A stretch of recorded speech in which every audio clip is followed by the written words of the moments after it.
అవనే అయితే ఈరోజు నీ పుట్టినరోజు కదా, మీ అక్షయ్ అన్నయ్య వస్తాడు. మీ అక్షయ్ అన్నయ్య కోసం పాయసం చేసి ఉంచాను. నేను చేసిన పాయసం అంటే మీ అన్నయ్యకి చాలా ఇష్టం కాబట్టి మీ అన్నయ్య వచ్చినప్పుడు పాయసం పెట్టు అనేది అంటూ ఉంటాడు. ఇక అక్షయ్ అయితే వచ్చి అలా చూస్తూ ఉంటాడు. ఎలా పిలవాలో తెలియక అలా సతమతమయ్యేసరికి అక్కడికి ప్రణతి వచ్చి అన్నయ్య అనేది పరిగెట్టుకుంటూ వస్తూ ఉంటుంది. అలా వచ్చి అక్షయ్తో మాట్లాడుతూ ఉంటుంది. అలా వాళ్ళ అన్నయ్య వచ్చేసరికి చాలా హ్యాపీగా ఫీల్ అవుతూ హగ్ చేసుకుంటూ ఉంటుంది. అలా హగ్ చేసుకునేసరికి అక్షయ్ అయితే కార్ దగ్గరికి వెళ్తూ ఉంటాడు. అన్నయ్య ఏమైంది అని చెప్పేసి అయితే ప్రణతి అంటూ ఉంటుంది. అలా అనేసరికి కారులో ఉంచిన గిఫ్ట్ అయితే తీసుకుని వస్తూ ఉంటాడు. అలా గిఫ్ట్ ప్యాకింగ్ తెచ్చి ప్రణతికి అయితే ఇస్తూ ఉంటాడు. నీ కోసం ఇది తెచ్చాను అనేది అంటూ ఉంటాడు.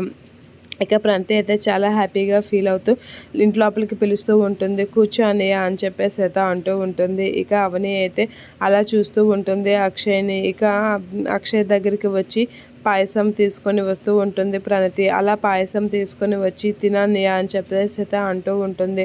ఇక అక్షయ్ అయితే ఆ పాయసం తింటూ ఇది అవని చేసింది కదా అనేది వాసన పసిగడుతూ ఉంటాడు. అలా వాసన పసిగట్టి వచ్చేసరికి అవని అయితే కొంచెం టెన్షన్ పడుతూ ఉంటుంది. ఏంటి ఈయన ఎలా వాసన పసిగట్టాడు అని అయితే అనుకుంటూ ఉంటుంది. ఇది అవని చేసిన పాయసమా అని చెప్పేసి అయితే తోసేస్తూ ఉంటాడు. అలా తోసి చిరాగ్గా అక్కడి నుంచి వెళ్ళిపోతూ ఉంటాడు. ఆగండి అని చెప్పేసి అయితే లోపల ఉన్న అవని అయితే బయటకు వచ్చి ఆపుతూ ఉంటుంది. అలా ఆపేసరికి ఏంటి మళ్ళీ నన్ను మోసం చేయాలని చూస్తున్నావా, నా చెల్లిని చేసినట్లుగా నన్ను కూడా మోసం చేయాలని చూస్తున్నావా అని చెప్పేసి అయితే అక్షయ్ అయితే చాలా సీరియస్ అవుతూ ఉంటాడు. నీ మోసపూరితమైన మాటలు వినడానికి నేనేం ఎర్రోడిని కాదు. ఇప్పుడు నా చెల్లిని మార్చినట్లుగా నీ వంటలతో మళ్ళీ నన్ను మార్చాలని చూస్తున్నావా అని చెప్పేసి అయితే అక్షయ్ అయితే చాలా సీరియస్ అవుతూ ఉంటాడు అవనిపై.